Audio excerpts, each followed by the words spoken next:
வரவேற்கிறது. நான் Kanchana Jayakumar. Vegetable spring roll.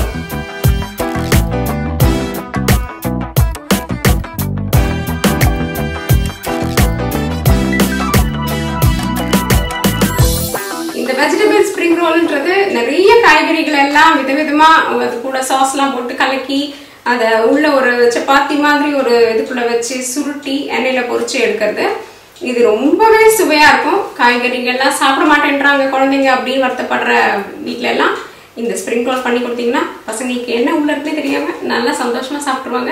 நிச்சயமா இந்த ஸ்ப்ரிங் ரோல் செய்து பார்த்து எங்களுக்கு சொல்லுங்க. வாங்க அதுக்கு தேவையான பொருட்களையும் செய்முறையும் பார்க்கலாம்.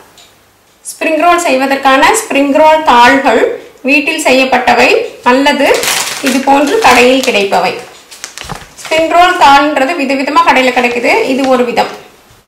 அரை கப் அரிந்த குடைமிளகாய், 1 கப் அரிந்த கேரட், அரை கப் சேமியா அல்லது noodle, 1 cup spring onion, 1 cup கோஸ், 1 மேஜை கரண்டி சோயா சாஸ், 1 தேக்கரண்டி மிளகுத்தூள், 1 மேஜை கரண்டி தக்காளி சாஸ், 1 மேஜை கரண்டி பச்சை மிளகாய் சாஸ்,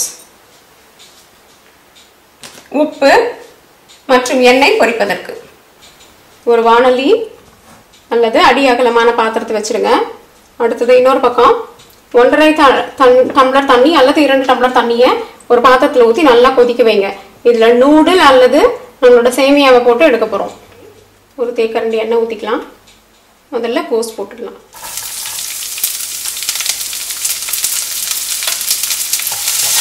இதோடைய சுவை அவங்கவுங்களுக்கு பிடிச்ச மாதிரி கூட மாற்றிக்கலாம். இஞ்சி பூண்டு விழுது போகணுன்ட்டு கட்டாயம் இல்லை. அதே சுவை எல்லாத்தையும் வருதுன்றதுனால நான் இஞ்சி பூண்டு விழுது இதுக்கு போடாமல் முழுக்க ஒரு சீன சுவை கொடுக்கலான்றதுனால சோயா சாஸ் சில்லி சாஸோட இந்த பதார்த்தத்தை செய்கிறோம். நம்ம 2 அல்லது 3 நிமிடத்துக்கு இதை நல்லா வதக்கிடலாம். தண்ணி கொதிச்சுட்டு சேமியா அல்லது நூடுல சேர்த்துடலாம். இப்போ கேரட்டை சேர்த்துக்கலாம். இந்த கேரட்டை ஏன் இந்த மாதிரி நீளமா அரிஞ்சிருக்கோம் அப்படின்னா, ரொம்ப பொடியாக அரிஞ்சிட்டிங்கன்னா அதோடைய சுவை ரொம்ப மொத்தமாக கலந்துடும். அப்போ என்னென்ன சுவைன்னு தெரியாது.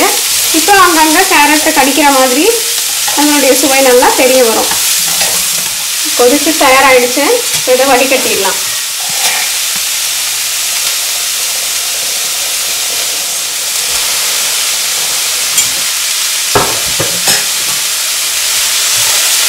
குடமிளகாய் சேர்த்துருங்க. இப்போ உப்பு சேர்த்துக்கலாம்.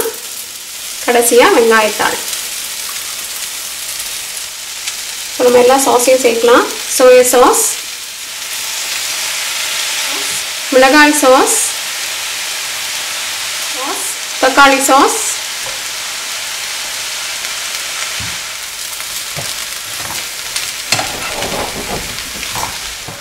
இப்போ பாருங்க நல்லா கலரி விடுங்க. எல்லா சாஸையும் போட்டதுக்கப்புறம் மொத்தமாக இப்படி கலரி விட்டிங்கன்னா நல்லா கலந்துரும்.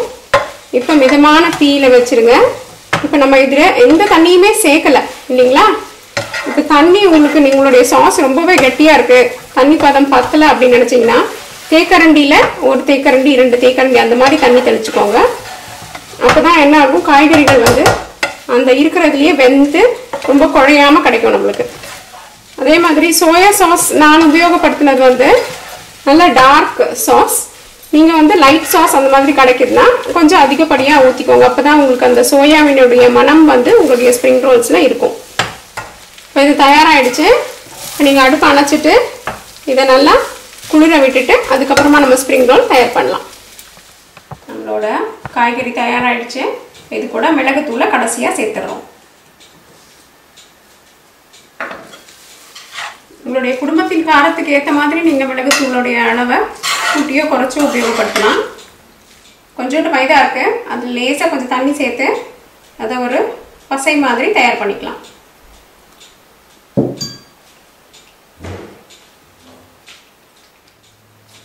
இப்போ நம்மளுடைய வீட்லேயே தயார் பண்ண ஒரு தாள் எடுத்துருக்கோம். அதில் இந்த காய்கறிகளை போடுறோம்.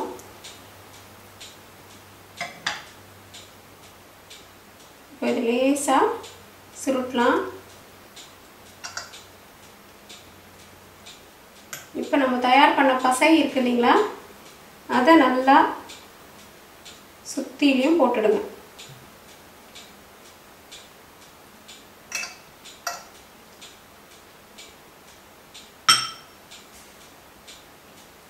இப்படி ஒரு மடக்கு. இப்போ இதை வந்து அடிப்பாகம் இப்படி இருக்கிற மாதிரி கொஞ்ச நேரம் தட்டில் வச்சுருங்க. அப்போ இது நல்லா ஒட்டிக்கும். இப்போ பொரிக்கிறதுக்கு தயாராகிடுச்சு. ஒரு வாணலியில் எண்ணெயை சூடாக்கிக்கோங்க. சூடாயிடுச்சான்னு சின்னதாக போட்டு பார்த்துடலாம்.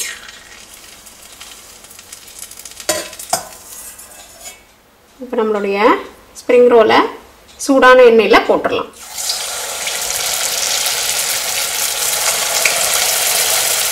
சூடான எண்ணெயில் வேலை செய்யும்போது கவனமாக வேலை செய்யுங்க. இப்போ பார்த்தீங்களா, நம்மளுடைய ஸ்ப்ரிங் ரோலுடைய நிறம் மாறி இருக்கு. லேசாக வந்து நிறம் மாற்றம் ஏற்பட்டிருக்கு. இதுதான் ஒரு நல்ல அறிகுறி. இப்போ நம்ம இதை எண்ணெயிலேருந்து எடுத்துடலாம்.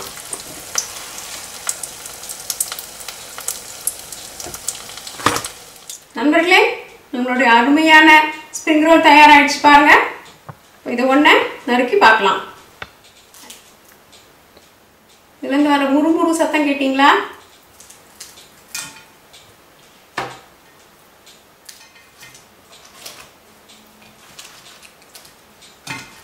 நண்பர்களே, சுவையான ஸ்ப்ரிங் ரோல் பண்ணுறது எப்படின்னு பார்த்தீங்களா? இந்த ஸ்ப்ரிங் ரோல் பண்ணுறதுக்கான தாள்கள் பண்ணுறதுக்கு நீங்கள் வந்து இதே நம்மளுடைய சேனல்லையே போய் பார்த்தீங்கன்னா இந்த ஸ்ப்ரிங் ரோல் ஷீட்ஸ் அல்லது போப்பையா ஷீட்ஸ்ன்னு போட்டுப்போம்.